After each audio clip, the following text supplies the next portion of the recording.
Vamos continuar aqui trazendo mais informações, mais notícias. Ontem à tarde, a Receita Federal realizou a Operação Oitentão, que resultou na apreensão de aproximadamente 3 milhões de reais em tênis falsificados aqui em Maceió.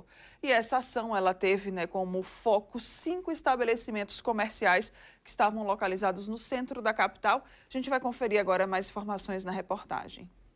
Olha, nós estamos nesse momento na Rua do Comércio, aqui no centro de Maceió, exatamente mostrando, uma dessas lojas que foi fechada pela Receita Federal, que realizou na manhã de hoje a Operação Oitentão. Essa operação que resultou na retirada de circulação de cerca de 3 milhões de reais de calçados falsificados, tênis falsificados. Essa loja, por exemplo, a gente vê aqui atrás de mim, olha, é exatamente essas lojas que tem esse preço tabelado de tênis, que são tênis falsificados. De impor sanções ao ministro do Supremo Tribunal Federal, o Alexandre de Moraes, com a lei Magnitsky, que é utilizada para punir estrangeiros, foi publicada pelo Escritório de Controle de Ativos Estrangeiros do Tesouro Norte-Americano. E para justificar a medida, o secretário americano citou o processo que corre no STF contra o ex-presidente Jair Bolsonaro, que o tornou réu pela tentativa de golpe de Estado após perder as eleições para Lula em 2022. Essa lei, ela permite que os Estados Unidos imponham sanções a cidadãos estrangeiros.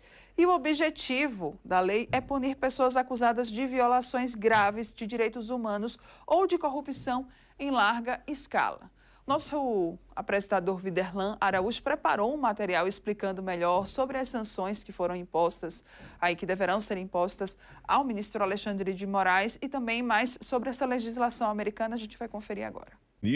Marco Rubio havia anunciado a revogação de vistos de ministros do STF e de seus parentes com a citação nominal a Moraes.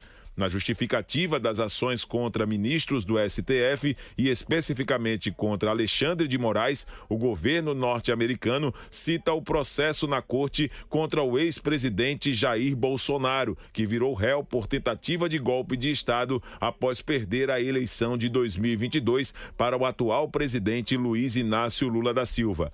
Trump chegou a dizer que a justiça brasileira promovia uma caça às bruxas contra Bolsonaro.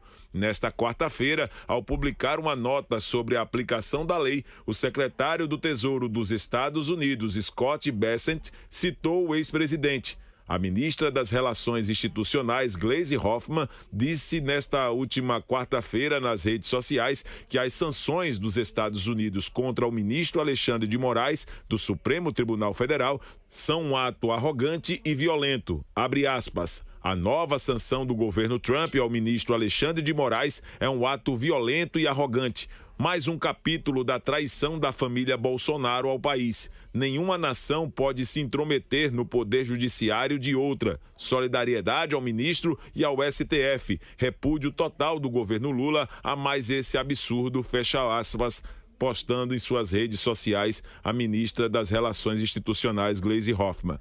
O governo americano anunciou nesta quarta-feira esta aplicação da lei Magnitsky contra o ministro do Supremo Tribunal Federal, Alexandre de Moraes, e essa decisão ocorre após a escala da crise entre o presidente dos Estados Unidos, Donald Trump, e o governo, além do poder judiciário brasileiro.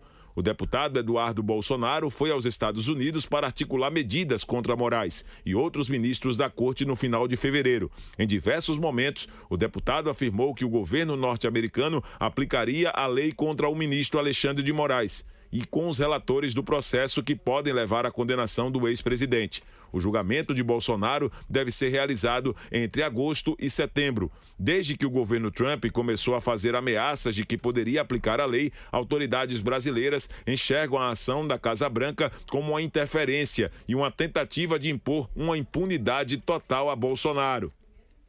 Criada em 2012 durante o governo de Barack Obama, a Lei Magnitsky permite aos Estados Unidos punir estrangeiros envolvidos em corrupção ou graves violações de direitos humanos. O dispositivo surgiu após a morte de Sergei Magnitsky, advogado russo que denunciou um esquema de corrupção em seu país e morreu em uma prisão de Moscou em 2009 aos 37 anos. Inicialmente voltada para punir os responsáveis por sua morte, A legislação teve seu alcance ampliado em 2016 para permitir que qualquer pessoa ou autoridade estrangeira suspeita de corrupção ou abusos fosse alvo de sanções. A primeira aplicação fora do contexto russo ocorreu em 2017, durante o próprio governo Trump, quando 3 figuras da América Latina, Roberto José Rivas Reyes, da Nicarágua, Julio Antônio Juárez Ramírez, de Guatemala, e Ángela Rondon Rijo, da República Dominicana, foram punidas por corrupção e violações de direitos humanos. Pois é, né? Só para a gente assim ter um contexto e entender melhor este assunto que está aí tendo uma ampla repercussão desde ontem, que foi exatamente, né, foram exatamente essas sanções impostas ao ministro Alexandre de Moraes, ele que até inclusive ontem foi visto, né, em uma partida de futebol logo após essa decisão do governo norte-americano.